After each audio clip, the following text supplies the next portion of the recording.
Hey, welcome again to another episode of Growth Spurts. I'm so glad that you joined us. Make sure you like and subscribe and follow us. We are making sure that you get an insight as to what the sermon made people who heard it, what it made them think about. And today we have some special guests. We have Gene.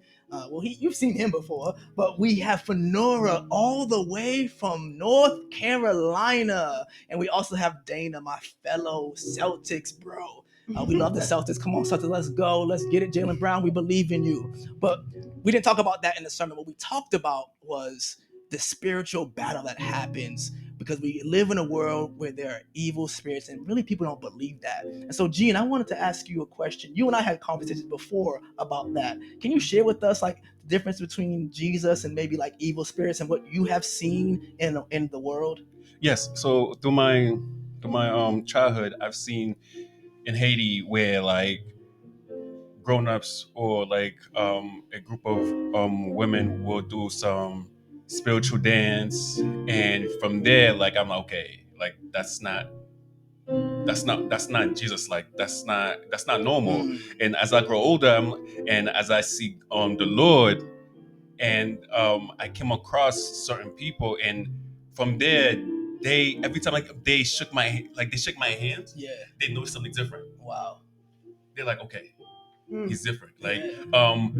I like for some reason like I can't get bothered, Yeah. and That's Jesus. That's right, Jesus. right. So like, and then like I noticed like every corner there's always a church, and then church and liquor stores, church liquor stores. I feel like it's a business, And and is that in Haiti?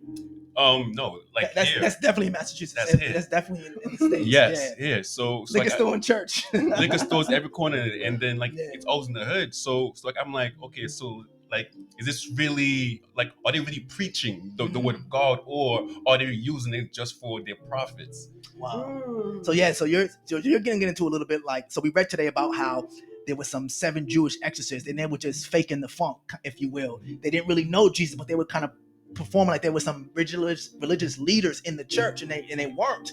And they were doing it for whatever reason, but they got exposed. Yes. They got exposed. And we want to make Jesus big in our life. And I noticed, hold on, Finora, although you came all the way from North Carolina, you and Gene instantly connected, and that's because you were from Haiti as well. Correct. Okay, so did you see some of that stuff in Haiti as well? For sure, Okay. for sure. I'm actually in Haiti presently. I'll be there next month. I have a school there, Okay. nonprofit. Okay. This is our 5th year. We educate 20 kids every year. We support teachers and schools as well. And we Right. just recently opened up a cultural immersion summer camp. Nice. With all that said, though, I can say even in times like these, you will see false prophets appear all over the world. Wow. Here in Roxbury, in the United States, in Canada, in Africa, and in Haiti. But I think it's mostly, for me, today's word spoke to me, the believer, and how important it is for me to magnify God's light onto the world. Right. So that, just like Gene was saying, when people encounter me, they feel the presence of God. Yeah. So, unlike those 7 false prophets, Right. it's not our job as Christians to magnify the world, but it is our job as Christians to stay close to God, so that God's presence Mhm. is magnified onto That's the right. world.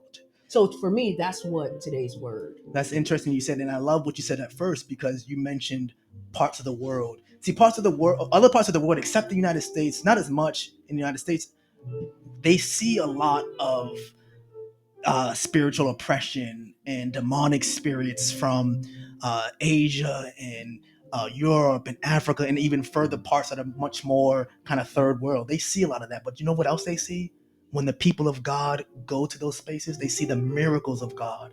And I know that there's a group of people who even are Christians who believe that God doesn't do miracles and all that. I want you to know that God still does miracles. Yes, he does. And you see it more in a lot of other countries because the evilness and the evil spirits in other countries are so much more prevalent. And what we need to see here, even in the United States, is that it is coming.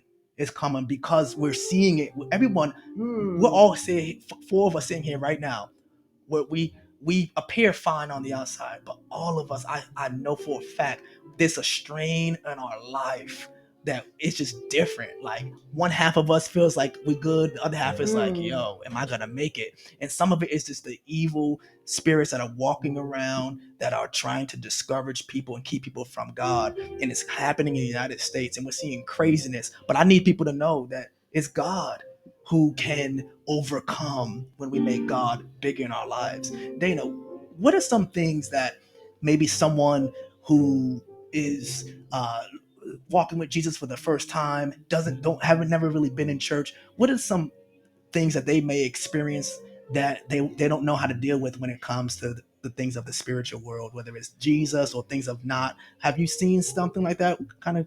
Yeah, I've seen those demonic attacks. Yeah. And I've dealt with them personally. Mm.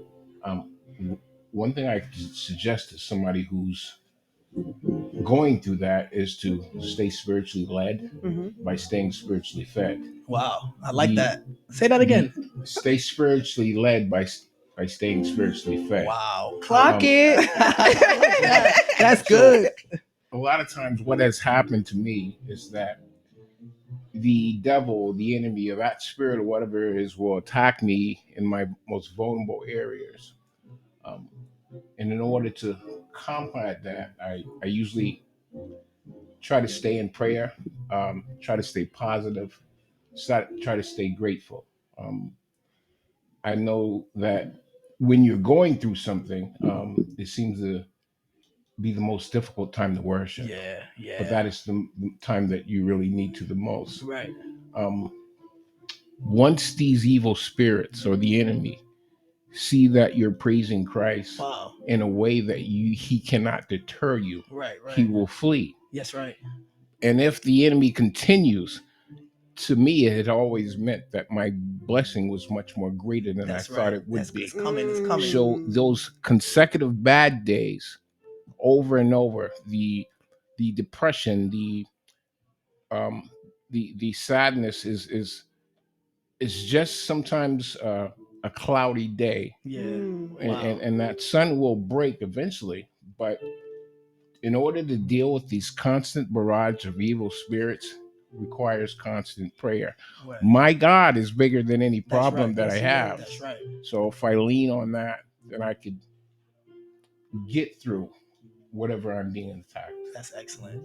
Wow, that's excellent. Well, this is a heavy topic. One of the things I love about church and the church is that we grow together. We grow together. So come back next week. Those who are watching, I wish we had more time to talk about this, but everything grows and we want to grow with you. We're so that you're a part of this community online. And we want to know if you have trouble with discerning between the things of God and things that are of the evil spirit. Why don't you comment? Why don't you let us know? Why don't you reach out to us for help? And we have leaders who can help you discern, pray with you, and make sure that you have the right tools to do what you need to do to overcome the spiritual battle that you're going through. Well, that does it for us. Does it for our friends. Until next time, I'll see you later. See you guys. Peace. God bless you.